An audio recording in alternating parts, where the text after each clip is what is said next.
En esta mañana vamos a continuar y vamos a la palabra del Señor ahora. Vamos a Colosenses capítulo 4, versículo 7 hasta el versículo 18. En esta mañana el sermón se llama La gracia en la iglesia del Señor. Muchos de nosotros estamos preguntándonos o nos preguntamos en algún momento quiénes eran las personas o cómo eran las personas que formaron la iglesia primitiva. ¿Dónde encontró Pablo a esos hombres que lideraron estas iglesias, considerando que no había seminarios, que no había personas entrenadas especialmente para el ministerio? Pero vemos cómo Pablo, en el poder de Cristo, estaba plantando iglesias que eran tan efectivas que incluso los que estaban en contra dijeron en algún momento: ya están aquí los que trastornan al mundo. Entonces, vamos a este texto de Colosenses porque hay algo que resalta a simple vista, que el trabajo de Pablo no fue un trabajo de un solo hombre, fue un trabajo en equipo. La gran comisión requiere un equipo, un trabajo en equipo. Tal vez Pablo no hubiera podido lograr todo lo que hizo sin la ayuda de estos hermanos, de estos colaboradores. Y Pablo no tiene ningún problema en reconocerlos y darle las gracias a estos hermanos, lo que implica que en la iglesia de Cristo no hay lobos solitarios, no hay llaneros solitarios. Incluso un hombre como el apóstol Pablo trabajó más efectivamente cuando trabajó con otras personas que son parte de la iglesia. Para ver este pasaje, vamos a ver cómo cada integrante del cuerpo de Cristo es importante. Cada integrante del cuerpo de Cristo aporta algo para la difusión del Evangelio. Es importante dentro del cuerpo de Cristo para trabajar juntos en armonía. Y vamos a ver en estos versículos de la carta a los Colosenses, tal vez este pasaje lo pasaste muchas veces, tal vez nunca te llamó la atención. Pues ahora lo vamos a estudiar porque es la palabra del Señor. Dice Colosenses capítulo 4, versos 7 al 18, dice lo siguiente: lo que a mí se refiere, os lo hará saber Tíquico, amado hermano y fiel ministro y consiervo en el Señor, el cual he enviado a vosotros para esto mismo, para que conozca lo que a vosotros se refiere y conforte vuestros corazones. Con Onésimo, amado y fiel hermano, que es uno de vosotros, todo lo que acá pasa os lo hará saber. Aristarco, mi compañero de prisiones, os saluda, y Marco, el sobrino de Bernabé, acerca del cual habéis recibido mandamientos, y fuere a vosotros, recibidle. Y Jesús, llamado el justo, que son los únicos de la circuncisión que me ayudan en el reino de Dios y han sido para mí un consuelo. Os saluda Epafras, el cual es uno de vosotros, siervo de Cristo, siempre rogando encarecidamente por vosotros en sus oraciones, para que estéis firmes, perfectos y completos en todo lo que Dios quiere. Porque de él doy testimonio de que tiene gran solicitud por vosotros y por los que están en la Odisea y los que están en Hierápolis.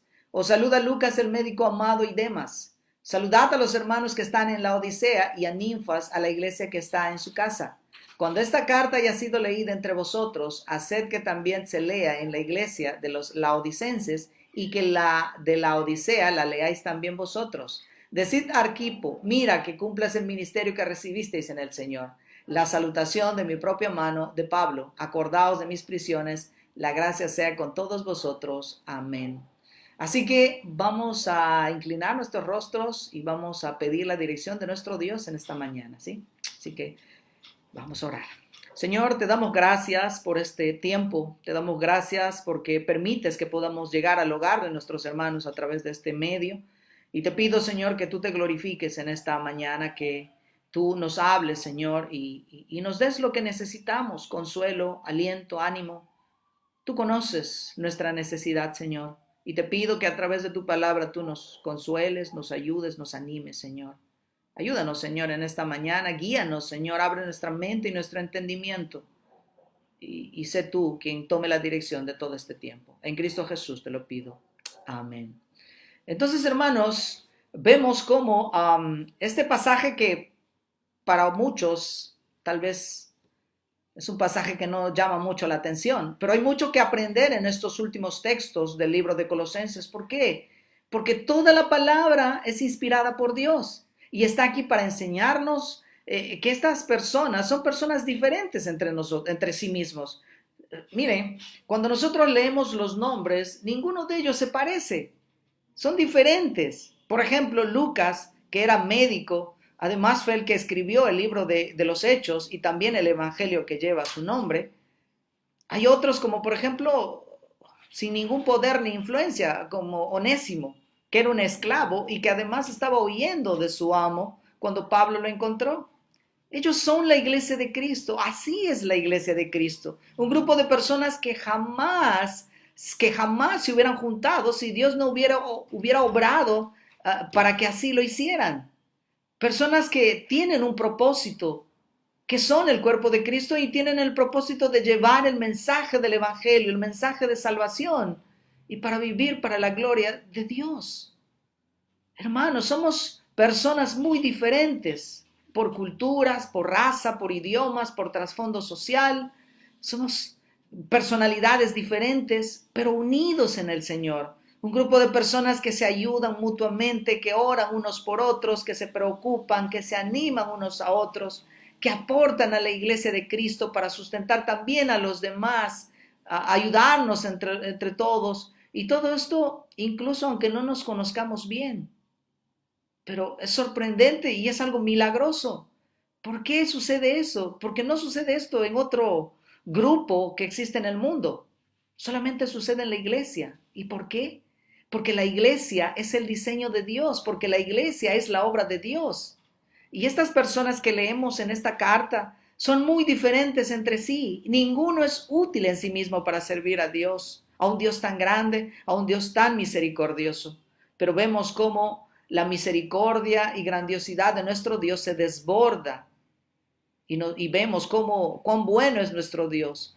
Pese a su aparente incapacidad, estas personas se vuelven preciosos en las manos del Señor y Él les pone atención sin que ellos se den cuenta, porque no se trataba de ellos, sino de Dios, de lo que Dios hizo con ellos. Hoy vamos a ver a través de unos simples saludos el esfuerzo y la fidelidad de unos hombres por acompañar a Pablo en la prisión en Roma y el efecto que tendrá en millones de seres humanos a lo largo de la historia, incluyéndonos a nosotros, que estamos acabando de estudiar el libro de Colosenses. Así que el sermón está dividido en tres partes. La gracia del Señor en los que llevaron la carta de Roma a Colosas, la gracia del Señor en los que se quedaron en Roma con Pablo y la despedida final. Entonces, en tres partes está dividido y entonces vamos a nuestro primer encabezado, la gracia en los que llevaron la carta de Roma a Colosas. Y dice la palabra del Señor en el verso 7 y verso 8. Todo lo que a mí se refiere os lo hará saber Tíquico, amado hermano y fiel ministro y consiervo en el Señor, el cual he enviado a vosotros para esto mismo, para que conozca lo que a vosotros se refiere y conforte vuestros corazones. Bien, el primer hombre mencionado en este pasaje es Tíquico. ¿Y quién era Tíquico? Te preguntarás. Bueno, Tíquico se le menciona por primera vez en Hechos capítulo 20, versículo 4, cuando está junto a Pablo en Éfeso. Tíquico viajó a Jerusalén como representante de los creyentes gentiles. Tíquico junto a Pablo se encargaron de recoger las ofrendas en las iglesias gentiles para los creyentes necesitados de Jerusalén. ¿Por qué? Porque había una gran necesidad en ese momento y este acto de bondad por parte de los gentiles ayudaría a consolidar la relación entre creyentes gentiles y judíos, pero también ayudaría a que los creyentes judíos pudieran ver cara a cara a los creyentes gentiles. Y una de esas personas seleccionadas por Pablo para esta tarea fue Tíquico. Pero también este Tíquico pareciera que tenía un llamado al ministerio, pues se lo ve ser mencionado en Tito capítulo 3, versículo 12, y es enviado para apoyar a Tito y quedarse en el liderazgo para que Tito pudiera luego encontrarse con Pablo. Entonces, este hombre pareciera que era un líder que estaba ayudando a estas iglesias. Entonces en Tito se le menciona, pero también en 2 Timoteo capítulo 4, versículo 12 también se le menciona de manera muy similar y donde es enviado para ayudar como pastor interino a Timoteo. También en Colosenses 4, verso 7, él entrega personalmente las cartas de Colosenses a los hermanos de Colosas. Él entrega la carta a los Efesios y él entrega probablemente la carta a Filemón. Pero, ¿qué nos dicen o qué nos enseñan en estos detalles de este hombre, de Tíquico? Pues lo primero que resalta es que era alguien de confianza de Pablo, alguien en quien Pablo confiaba. Y pudiera parecer insignificante porque este hombre llevó solamente una carta, pero debiéramos ponernos en el contexto para poder entender que mandar una carta en aquel entonces, en aquel momento, no era como enviar un mail o un correo electrónico hoy.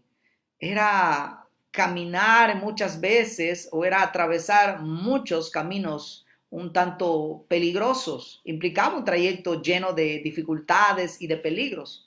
Pero Tíquico se comportó fielmente y gracias a esa fidelidad los colosenses pudieron leer y escuchar la carta del apóstol Pablo. Una carta que les advertía de los peligros que corrían si continuaban siguiendo, haciendo caso o escuchando a los falsos maestros que se habían introducido en la iglesia de Colosas. Pero también al llevar Tíquico a Colosas, esta carta podría calmar sus temores.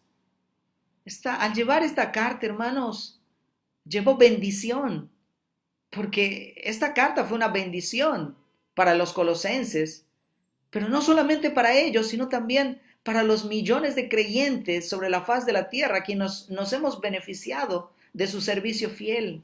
Entonces, le hemos estudiado como iglesia esta carta en estas últimas semanas, en estos últimos meses, y aún después de 2000 años, hemos sido ayudados y bendecidos por él. El Señor nos ha hablado a través de esta carta que Pablo envió de la mano de Tíquico. Es decir, sin el sacrificio de este hombre, sin su fidelidad de este hombre, no tendríamos en la Biblia una carta que nos ha servido durante estos tiempos. ¿Qué podemos aprender de estos detalles? Que Dios usa gente común en su obra, común como tú y yo. Tíquico no tenía grandes galardones, era un hombre sencillo, pero sensible a la voz de Dios, ante quien él se rindió para obedecer y llevar esa carta, porque él sabía que no estaba sirviendo a hombres, sino estaba sirviendo a Dios, estaba sirviendo a Cristo. Entonces, Pablo va a describir a este hombre de una manera interesante, increíble. Y dice Pablo de Tíquico, amado hermano y fiel ministro y consiervo en el Señor. Tíquico había ganado un lugar en el corazón de Pablo. Pablo aprecia mucho a este hermano. Entonces, seguramente por su fidelidad, porque va diciéndole, porque Pablo reconoce su fidelidad, porque dice, amado hermano y fiel ministro y consiervo en el Señor. Seguramente Pablo ve su entrega y le dice, fiel ministro y consiervo suyo, lo que significa que también es un esclavo de Cristo en el ministerio. Y la esclavitud en el ministerio no es otra cosa que rendirse para hacer lo que el Señor diga, lo que el Señor quiera, lo que el Señor pida, porque los esclavos hacen eso, aunque sea solamente llevar una carta. Entonces, amados hermanos, no sabemos qué es lo que Dios puede llegar a hacer con un gesto en apariencia tan sencillo como llevar una carta. ¿Te das cuenta? Con un gesto sencillo, poniéndose a disposición en una cosa que aparentemente es tan intrascendente como llevar una carta, podemos ser de bendición. No sabemos hasta qué punto podemos hacer grandes cosas que Dios tiene preparados para nosotros. A veces solamente por obedecer algo tan sencillo y sin aparente importancia.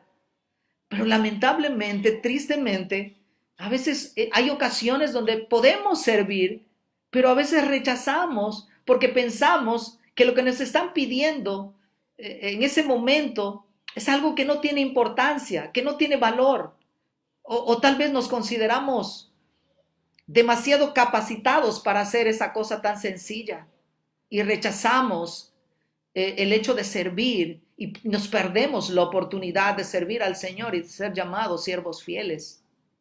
En el reino de Dios hay que obedecer y estar siempre dispuestos con un corazón humilde, pero esto solamente puede surgir de un corazón que ama a Cristo, un corazón que ama a Dios, que tiene gratitud a todo lo que Cristo hizo en la cruz por nosotros. Porque si no hay este sentir, hermanos, cualquier servicio, cualquier labor que tú realizas se sentirá como una obligación religiosa y será una carga pesada. Entonces, hermanos, debemos estar atentos y sensibles a la voz del Señor ante las necesidades de la iglesia, por muy sencillas que sean, porque siempre habrá oportunidad de servir, aunque sea llevando una carta, aunque sea tendiendo una mesa, aunque sea orando por la iglesia, por tu iglesia. Tíquico tardó varios meses de su vida para llevar esta carta. Y hay cosas que nosotros también podemos hacer. Algo que pueda ser de bendición a otras personas y ser de bendición tal vez a través de los siglos, sin que jamás lleguemos a saberlo. Una pregunta que me gustaría hacerte en esta mañana es la siguiente. ¿Tú crees que Tíquico era consciente de que el servicio al llevar esta carta le iba a proporcionar una bendición tan grande a todos los hermanos de todos los tiempos hasta el día de hoy? Me imagino que no. Tíquico estaba sirviendo al Señor y él no está mirando créditos para sí mismo. Él está sirviendo a un Dios vivo y verdadero. Él está sirviendo al Señor. Entonces, ese gesto resultó y resultará en una gran bendición para millones de personas, porque él estaba al servicio de un Dios grande y misericordioso, que de los grandes y pequeños gestos que son hechos con un corazón manso y humilde, Dios lo convierte en una tremenda bendición, porque aunque ante los ojos de los hombres, eso, cualquiera que sea la cosa que tú hagas por la iglesia, para el Señor, en las manos del Señor puede ser de gran bendición. Por eso, hermanos, hay que estar atentos y escuchar la voz del Señor para ser un siervo fiel. Y déjame en esta mañana preguntarte para que tú medites. Si alguien te conociera bien y escribiera algo sobre ti, una declaración de cómo está tu servicio en el Señor, ¿qué cosa diría de ti? Eso es una pregunta que dejo para que tú medites. ¿Te imaginas la recomendación que recibió Tíquico? ¡Wow! Es tremendo, amado fiel, hermano en el Señor, siervo fiel en el Señor, ministro del Señor. Entonces vemos cómo la gracia del Señor sobreabundó en la vida de este hombre.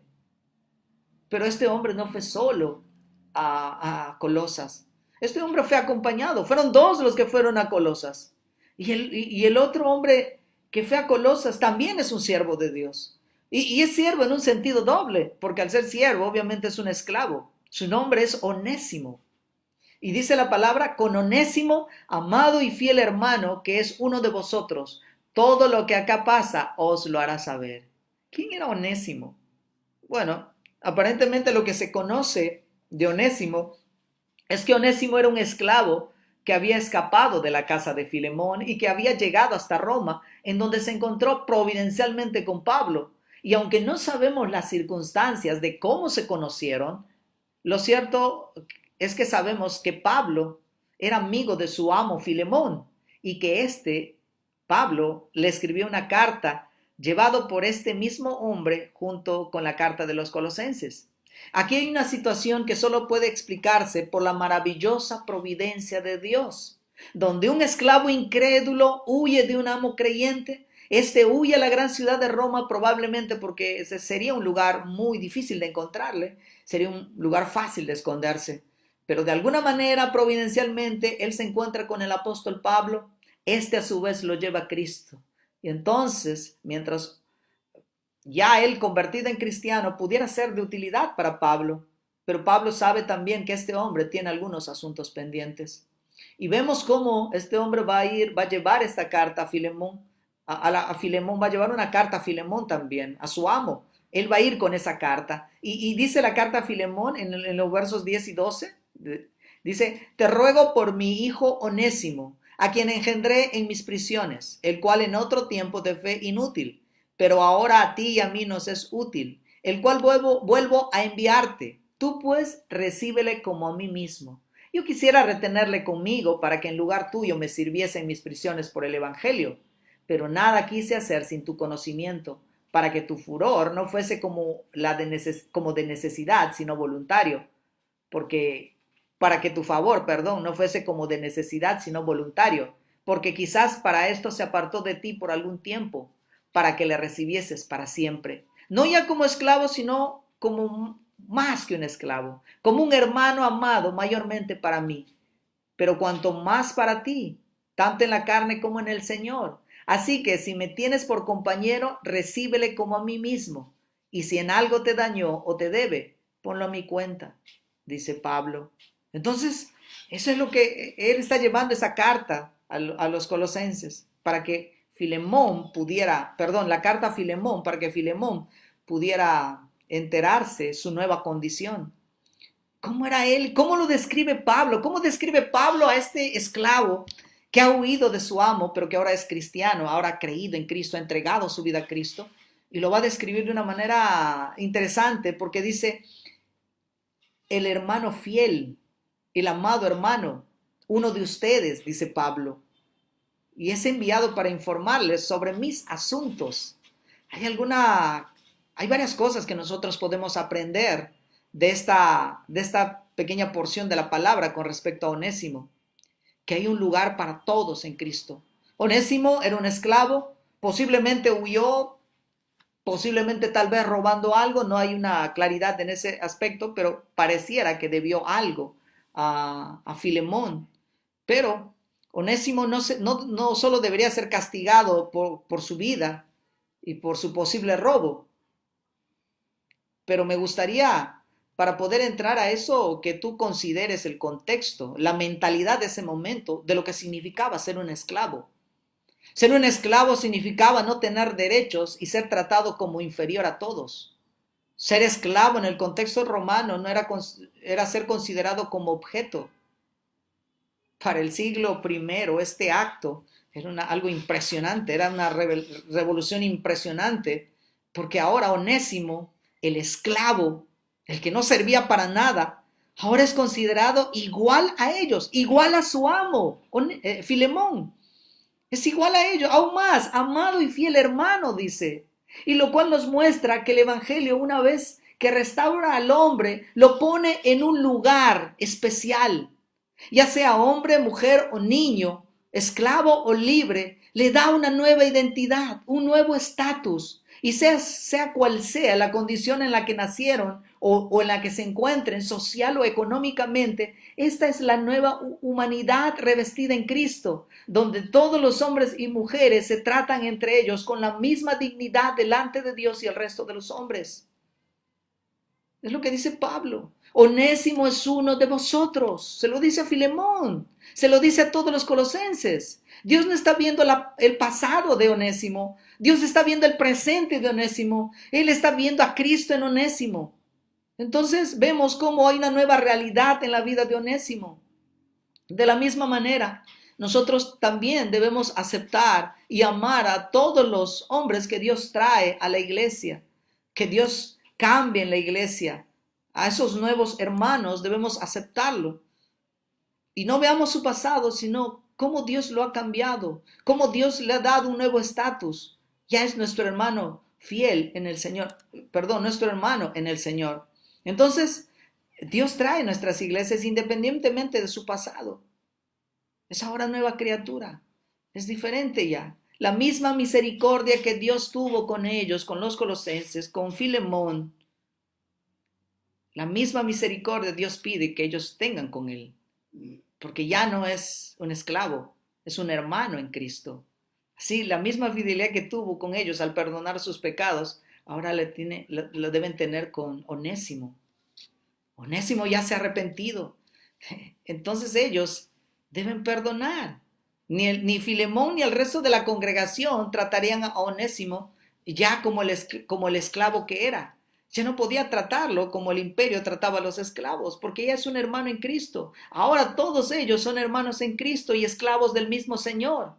Y es que el Evangelio transforma a todos, ya sea esclavos o libres, y los convierte en hermanos entre sí.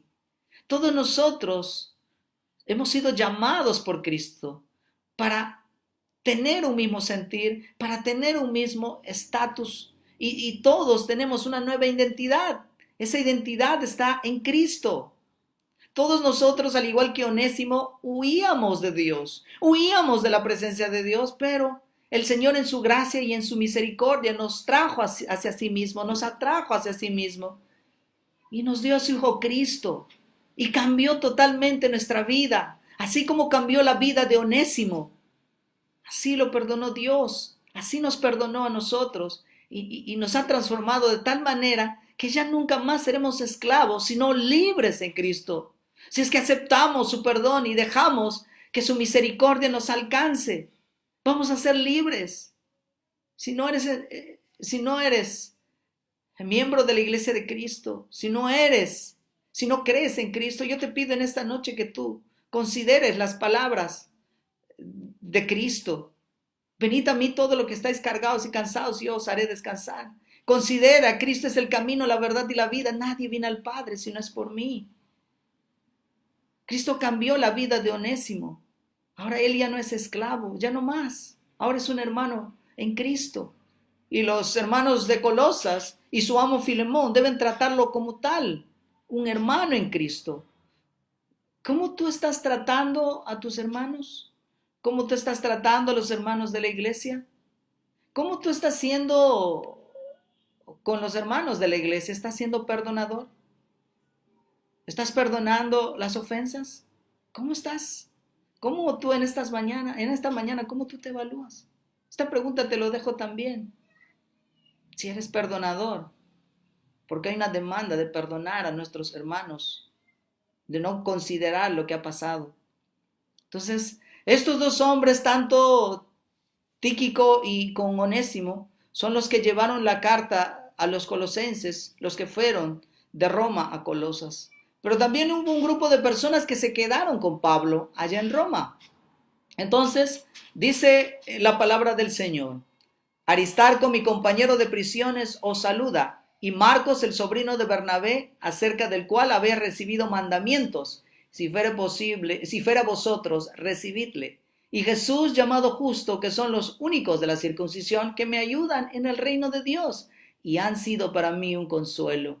Os saluda Éprafas, el cual es uno de vosotros, siervo de Cristo, siempre rogando encarecidamente por vosotros en sus oraciones, para que estéis firmes, perfectos y completos en todo lo que Dios quiere, porque de él doy testimonio de que tiene gran solicitud por vosotros y por los que están en la Odisea y los que están en Hierápolis. Os saluda Lucas, el médico amado, y Demas.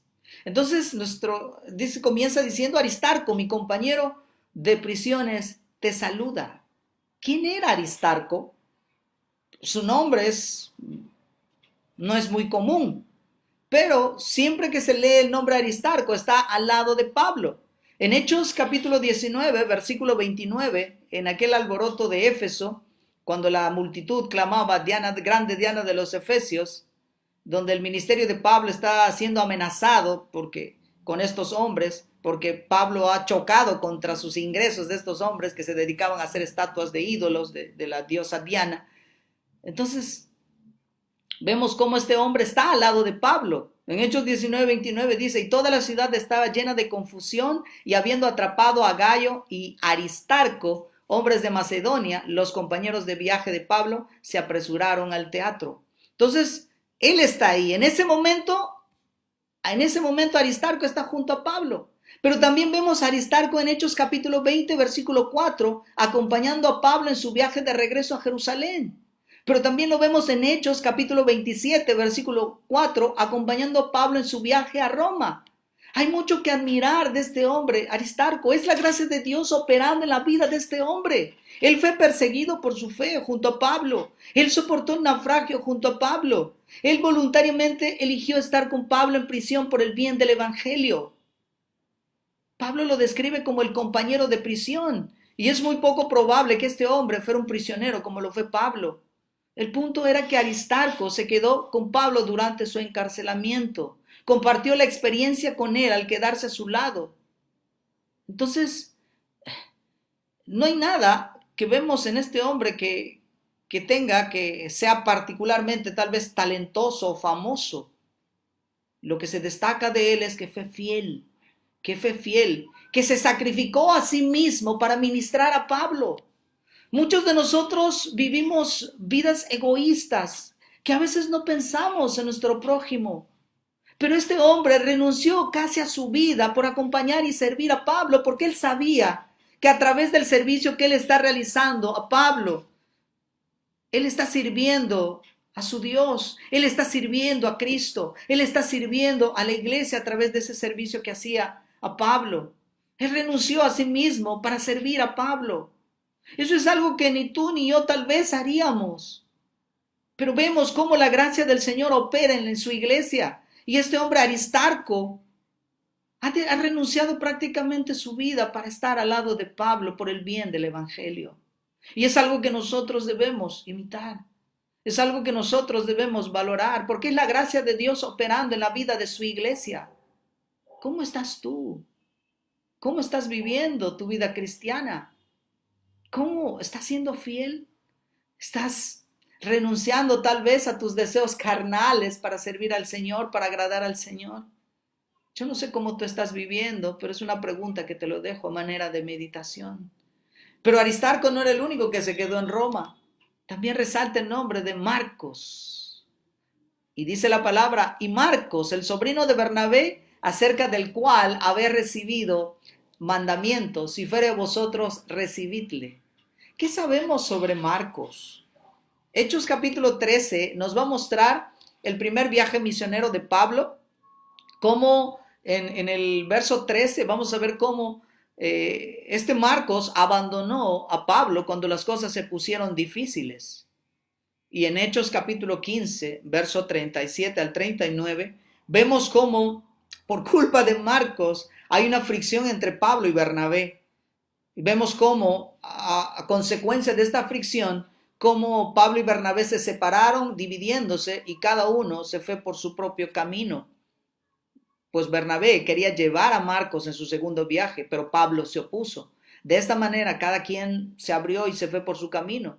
Es así que más tarde, 12 o 15 años después de haber sucedido este hecho, vemos que Marcos y Pablo están reconciliados y trabajando juntos para el Señor.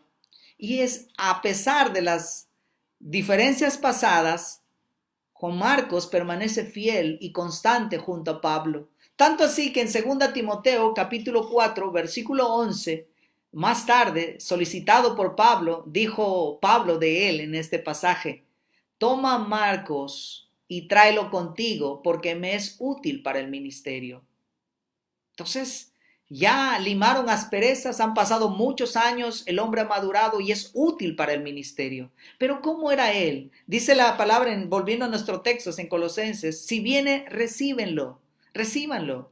La gran noticia sobre esta historia es que aunque había fallado terriblemente en el primer viaje que hizo con Pablo, en un momento de su ministerio, este cambió y se convirtió en un hombre que era útil y capaz de servir al Señor de una manera más efectiva. Así que si tú quieres trabajar para el Señor y fallaste, no te quedes ahí. Tú puedes ser perdonado y puedes ser restaurado, porque ese es nuestro Dios, un Dios perdonador.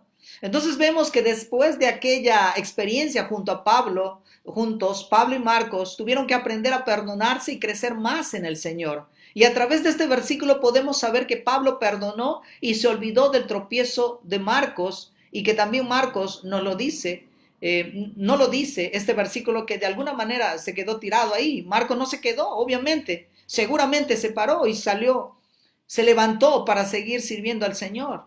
No se amilanó, él falló, pero no se quedó ahí herido, no se quedó resentido, sino que se levantó y siguió trabajando para el Señor.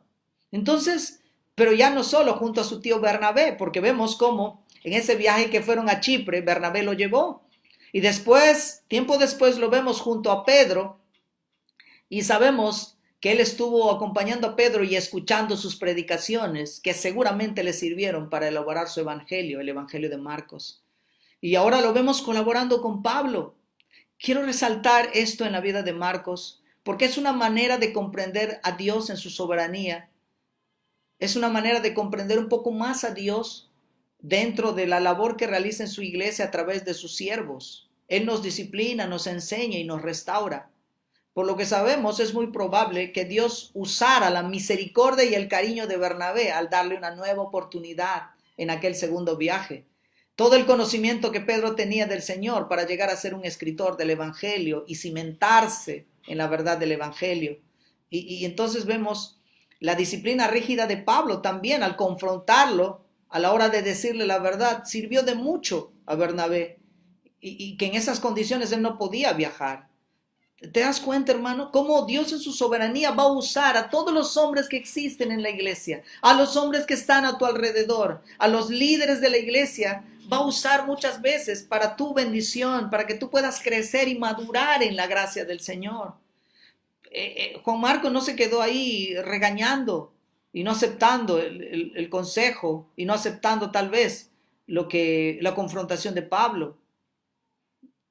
Ya este hombre pareciera que amaba al Señor aún a pesar de sus debilidades, porque vemos cómo en 2 Timoteo capítulo 4, cuando Pablo está a punto de ser ejecutado, Pablo va a decir en el capítulo 4, verso 11, solo Lucas está conmigo. Toma a Marcos y tráele contigo porque me es útil para el ministerio. Este Marcos no empezó muy bien, pero terminó bien. Sin duda que para Pablo en ese momento, en ese primer momento, fue muy desagradable lo que ocurrió en su primer viaje. Y para Marcos seguramente también, porque no le dejó seguir en el segundo viaje. Pero eso nos demuestra que Dios usa estas situaciones para que crezcamos y maduremos. Lo importante no es lo que está pasando, lo importante es cómo reaccionamos ante esto que está pasando, ante estas determinadas situaciones. Porque Dios va a usar todas estas circunstancias para bien de sus hijos. Lo vemos en la vida de Marcos. A los que aman a Dios, todas las cosas les ayudan a bien. Y eso porque aman al Señor. Entonces vemos cómo la disciplina del Señor es buena. La disciplina del Señor es de bendición. Y aunque aparentemente son muy duras las cosas, Pablo tal vez fue muy duro con él en ese momento, pero él no quedó abandonado, pero tampoco él se quedó tirado ahí, porque tenía otro siervo ahí, Bernabé, que es padre de consolación, dice su nombre, así significa su nombre. Entonces él lo consoló y lo ayudó a crecer y madurar en su fe. Y al escuchar todas las enseñanzas de Pedro, él se cimentó en la gracia del Señor, se fundamentó en Cristo, de manera que llegó a madurar grandemente y escribir ese evangelio bendito del Evangelio de Marcos. Entonces necesitamos gracia y verdad en nuestra vida, pero eso va a venir a través de los siervos de Dios, a través de los líderes de la iglesia, a través de los hermanos de la iglesia. Entonces, yo no necesito rendirme si tal vez me han disciplinado, si tal vez me ha ido no tan bien la primera vez.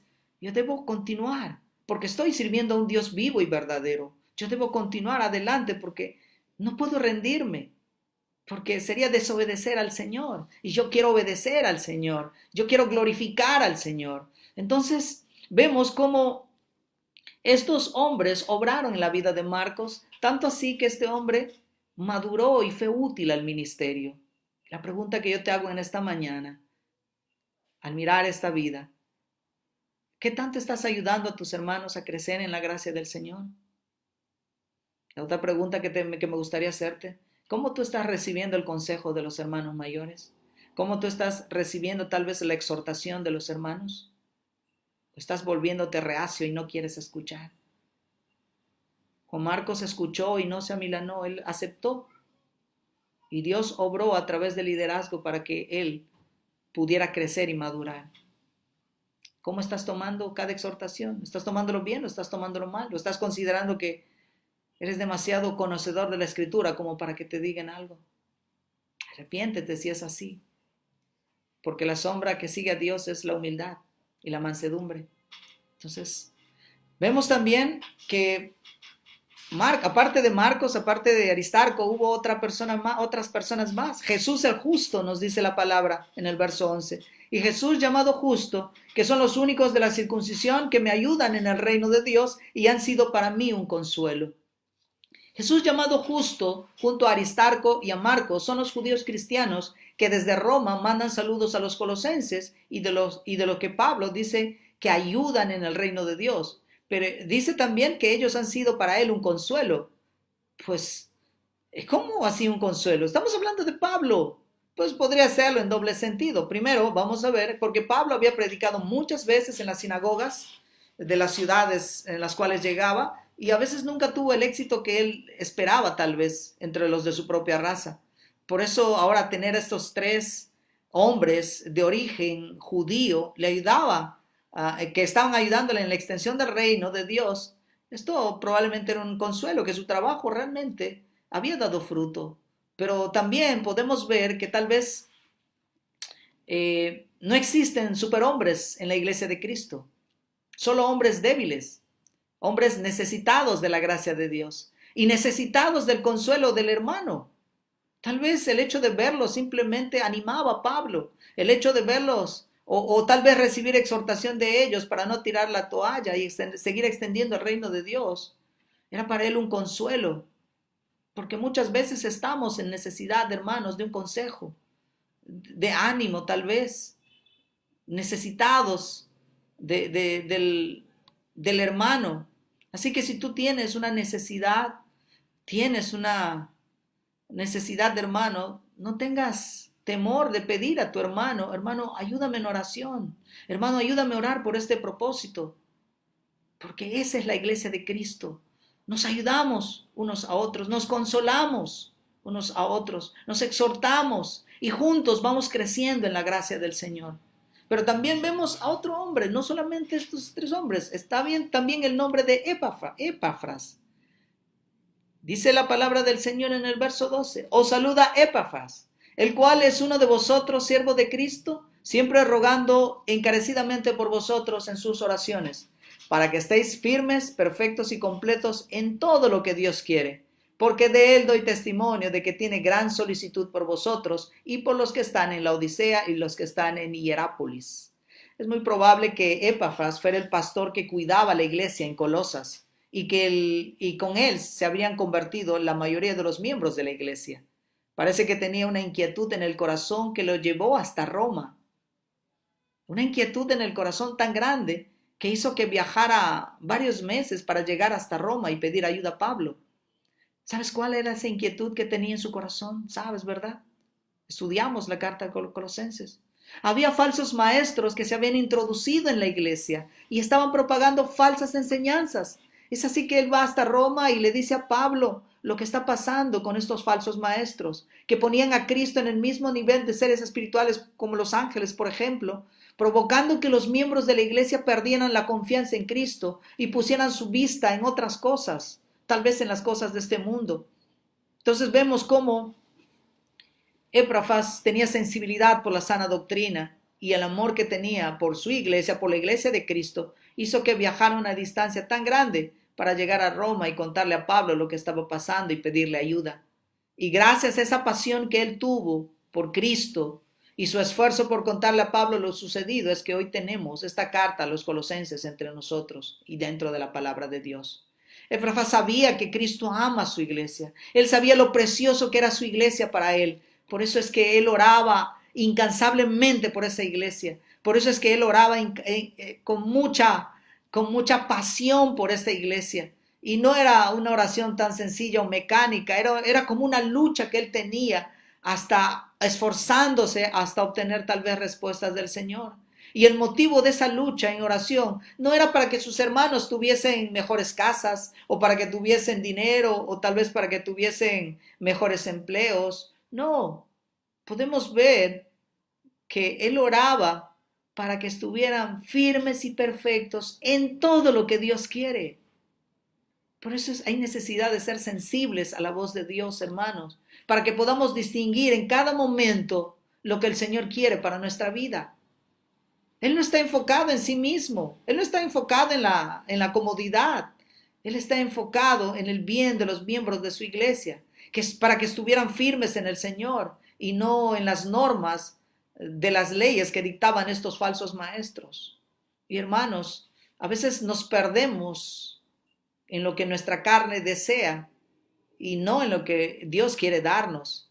Estamos buscando en el mundo en vez de buscar ahí arriba donde está sentado Cristo, que es el único que puede darnos lo que necesitamos, cubrir nuestras necesidades. Y realmente necesitamos eso en cada momento, ser apasionado como en Epafras y orando unos por otros para que nos mantengamos firmes en el Señor.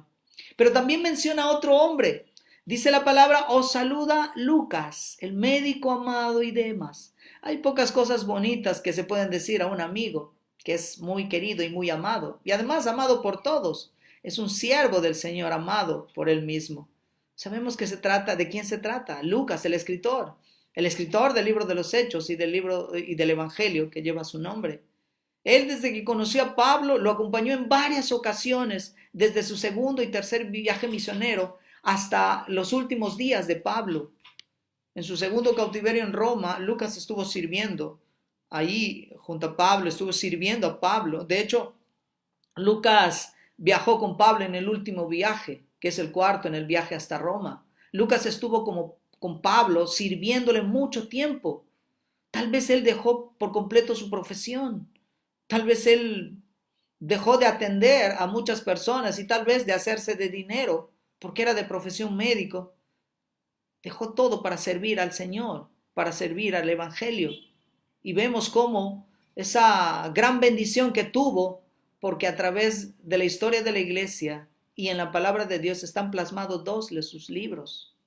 Lucas tal vez nunca se imaginó algo semejante que Dios iba a hacer con él y con sus escritos, porque estaba con un corazón dispuesto a servir al Señor y a renunciar tal vez a sí mismo. Eso es lo que vemos, cómo la gracia del Señor va operando, hermanos, cómo la gracia del Señor está moviendo en su iglesia, moviéndose dentro de su iglesia. Vemos cómo la gracia del Señor operó en estos hombres que acompañaron a Pablo. Vemos cómo el Señor bendice grandemente nuestras vidas a través de estos hombres. Pero también nos habla, pero también vamos a ver, antes de pasar a nuestro último encabezado, a Pablo. Porque Pablo también, solamente con ver cómo está él narrando estas cosas, nos muestran a un Pablo único tal vez, un Pablo lleno de gracia y con la bendición de Dios. ¿Y por qué? Imagínense si tú estuvieras encarcelado por causa de tu fe.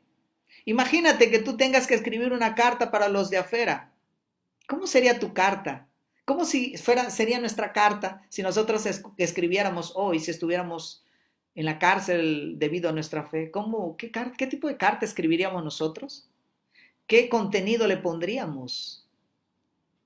¿Te has puesto a pensar eso? ¿Cómo nosotros escribiríamos?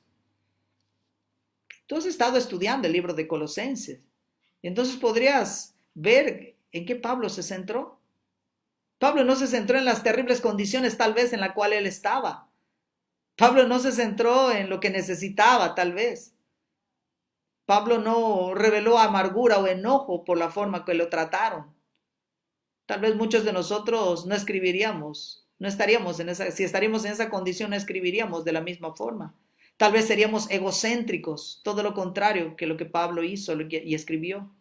¿Por qué? Porque él está pensando en la iglesia de Cristo. Porque él está pensando en Cristo. Porque su corazón estaba en las iglesias. Aquí hay un hombre cuyo corazón está lleno de preocupación por la iglesia de Cristo. Porque él amaba a Cristo y como resultado de eso amaba lo que Cristo amaba, porque Cristo ama a su iglesia. Y si tú no tienes ni un sentir por la iglesia de Cristo, deberías meditar en tu corazón si amas realmente a Cristo. Entonces, él está preocupado por lo que Dios está haciendo en Cristo, en estas iglesias, y él quería que ellos pudieran ser buenos administradores de los misterios de Dios. Pablo no estaba preocupado por cómo lo estaban tratando, porque estaba seguro que su vida está escondida en Cristo, porque estaba seguro que él está seguro en Cristo. Él estaba preocupado en que los hermanos pudieran usar sus dones y las oportunidades que Dios les permite dar al máximo para expandir el reino de Dios.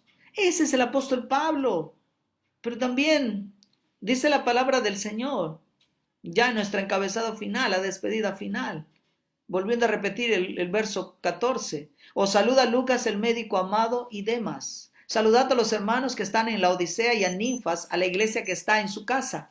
Y cuando esta carta haya sido leída entre vosotros, haced que también se lea en la iglesia de los laodicenses y que la de la Odisea la leáis también vosotros. Y decid a Arquipo, mira que cumplas el ministerio que recibisteis en el Señor. La salutación de mi propia mano de Pablo, acordaos de mis prisiones. La gracia sea con todos vosotros. Amén.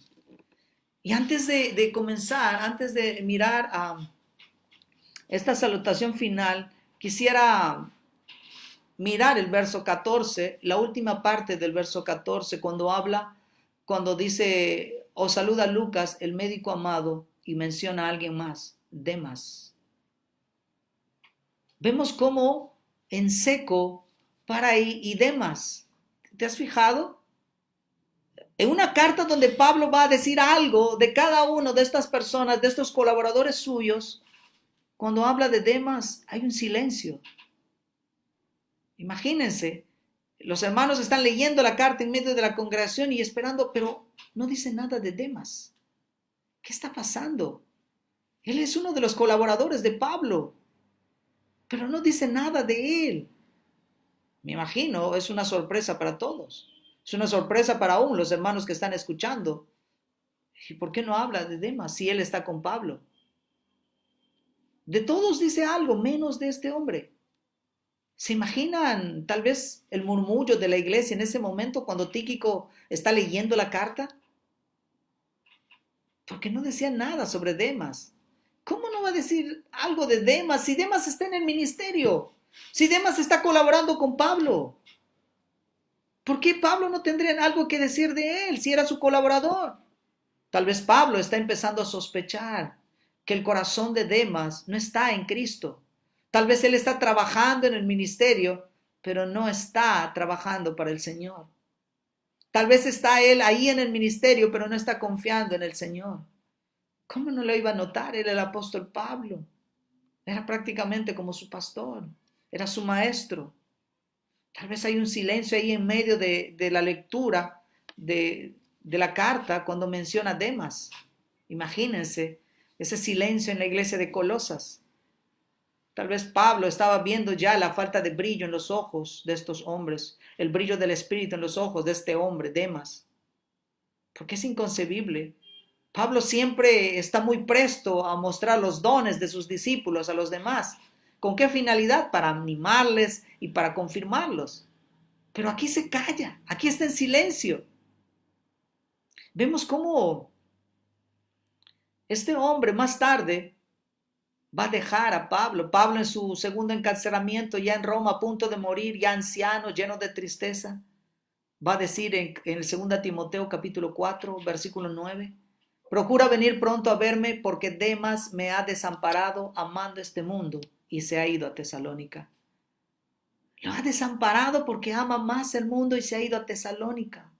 Es triste y es duro, hermanos, porque después de haber conocido el Evangelio, después de estar en el ministerio, su vida queda naufragando en el mundo. Él había comenzado bien, pero terminó mal. No se trata de cómo comienzas, sino cómo tú terminas la vida cristiana. Recuerda, Juan Marcos, no comenzó bien, pero Dios usó a los hermanos para restaurar su vida y que él pueda madurar y ser un siervo útil para el Señor. Pero vemos cómo este Demas comenzó bien, pero terminó mal, porque tal vez estaba buscando otras cosas en el ministerio. Tal vez estaba buscando, no sabemos qué, pero sus ojos estaban mirando al mundo y amaban el mundo más que a Cristo. Sus ojos estaban en el mundo y no en Cristo. Y eso es algo terrible porque ahí está un hombre que escuchó el Evangelio, que tal vez conoció el Evangelio, pero que se apartó por completo amando más este mundo. Es lo terrible de Demas. Entonces, hermanos, lo importante no es cómo comienzas, sino lo importante es cómo tú terminas. Porque habrá tropiezos tal vez, pero no debemos quedarnos ahí, sino levantarnos. Porque servimos a un Dios verdadero, porque abogado tenemos a Jesucristo el justo. Por eso no debemos quedarnos ahí, hermanos, porque si no, nos destruimos a nosotros mismos. Pero también el texto nos va a hablar de otro hombre, Arquipo, y hay una preocupación por él. Me imagino a Epafras describiendo lo que estaba ocurriendo en la iglesia de Colosas, pero a la vez su mente estaba en el joven Arquipo. Y dice el verso 17, decid Arquipo, mira que cumplas el ministerio que recibiste en el Señor. ¿Quién fue Arquipo? Hay algunas cosas que se dicen sobre este hombre que podríamos decir con certeza en base a los versos que acabamos de leer. ¿Qué podemos sacar de este pequeño texto que acabamos de leer? Uno, que tenía un ministerio. No sabemos exactamente qué tipo de ministerio, pero la Biblia dice que tiene un ministerio de algún tipo, que recibió ese ministerio del Señor, que necesitaba cumplir ese ministerio.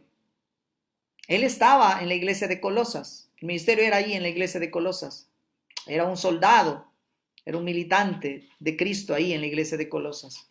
Entonces, lo que vemos aquí es que tal vez él, de alguna manera, tal vez para muchos es el hijo de Filemón, para muchos, por lo que dice al comenzar la carta a Filemón. Por ejemplo, dice, Pablo, prisionero de Jesucristo, y al hermano Timoteo, al amado Filemón, colaborador nuestro, y a la amada hermana Apia, y a Arquipo, nuestro compañero de milicia, y a la iglesia que está en tu casa.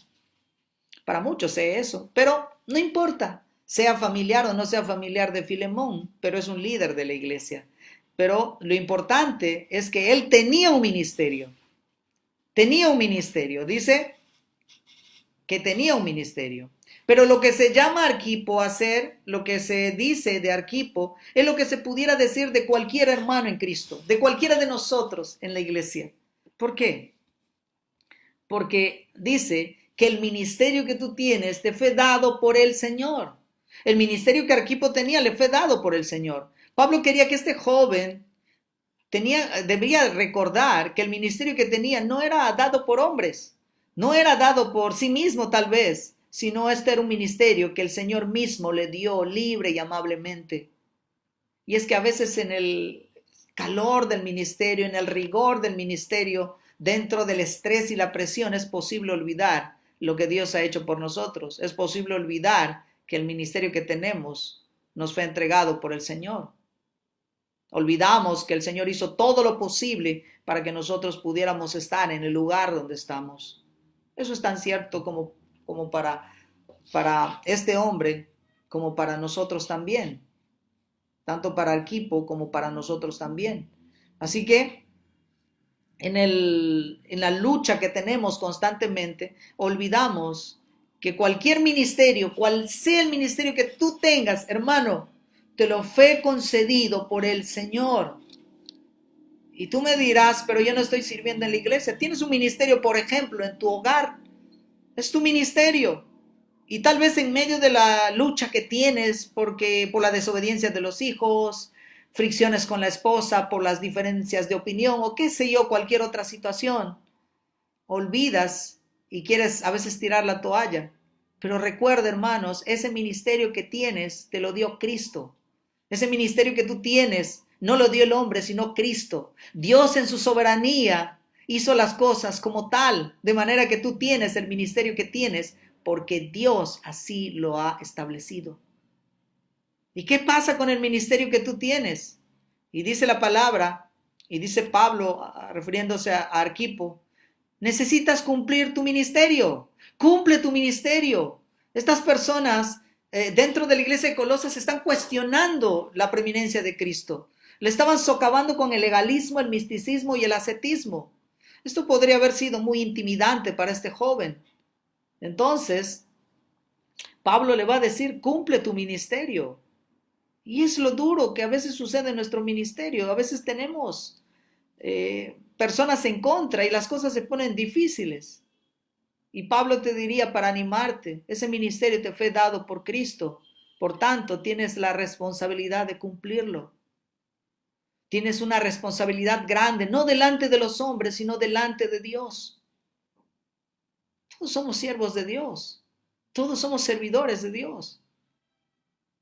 Y tenemos ministerios. Así que el Señor te va a decir, por tanto, amados hermanos, estad firmes y constantes, abundando en la obra del Señor, porque el que trabaja para el Señor no trabaja en vano.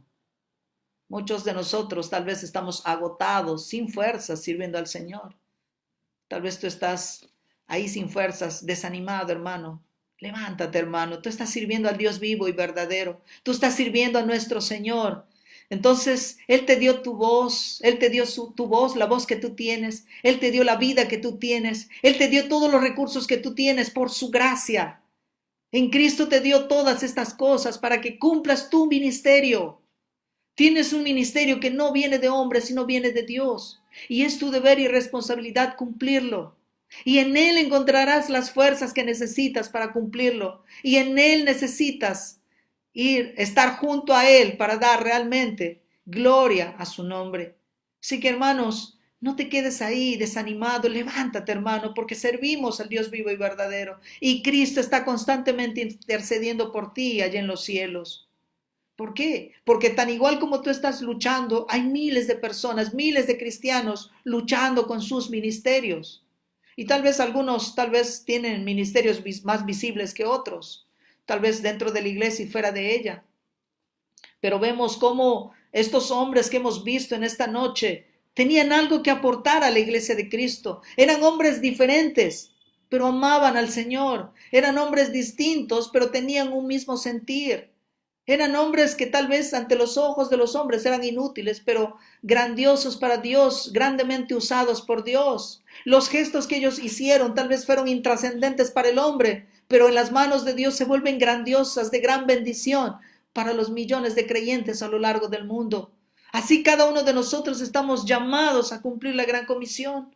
Así que tú, si tienes un llamado en la iglesia, si tienes algo en que servir en la iglesia de Cristo o algo en dedicarle al Señor, hazlo todo para la gloria del Señor. Hazlo todo para el Señor, hermanos, porque Dios se encargará de hacerlo de bendición para otras personas. Cada uno de nosotros tiene ese llamado. El llamado principal nuestro es llevar el Evangelio, representar el Evangelio, no solamente anunciándolo, sino también viviéndolo, mostrando con nuestras vidas lo que es el Evangelio. Cumplir la gran comisión requiere una labor en equipo también dentro de la iglesia de Cristo. Y estos hombres eran parte del equipo de Pablo. No sé con cuál de estos hombres tú te sientas identificado en esta mañana, pero me gustaría que no sea con Demas, porque él en vez de mirar las cosas de arriba estaba mirando las cosas de este mundo, y así estaba sirviendo a la iglesia, y así estaba con los hermanos, congregándose tal vez, pero no sirviendo al Señor realmente de corazón, sino haciéndolo tal vez buscando otras cosas. Pero si tú estás en esa situación, yo te animo a que recapacites, no abandones la iglesia del Señor. El Señor te llama y te dice arrepiéntete y vuelve a mí. En Jesucristo tenemos un abogado, en Jesucristo tenemos un intercesor, Él clama por ti día y noche. Ruega, ruega al Señor. Él es fiel y justo para perdonarnos y limpiarnos de toda maldad. Deja las cosas de este mundo. Por tus fuerzas no lo lograrás. Ríndete a Cristo y Él te liberará. Hermanos, tenemos el privilegio de conocer a Cristo. Él derrama su gracia en su iglesia. Seamos sensibles a la voz de Dios para disponer nuestras vidas para el avance del reino. Hermanos, sigamos adelante. No desmayemos. Sigamos adelante. Y dice 2 Corintios capítulo 4. Digamos como Pablo, he peleado la buena batalla, he acabado la carrera, he guardado la fe. Por lo demás, me está guardada la corona de justicia, la cual me dará el Señor juez justo en aquel día, y no solo a mí, sino también a todos los que aman su venida. Pero el Señor estuvo a mi lado y me dio fuerzas, para que por mí fuese cumplida la predicación, y que todos los gentiles oyesen. Así fui librado de la boca del león, y el Señor me librará de toda obra mala, y me preservará para su reino celestial. A Él sea la gloria por los siglos de los siglos. Amén. Hermano mío, cuando ores, clama por tu fe, clama por la iglesia, porque no sabemos quién será el siguiente Demas en amar más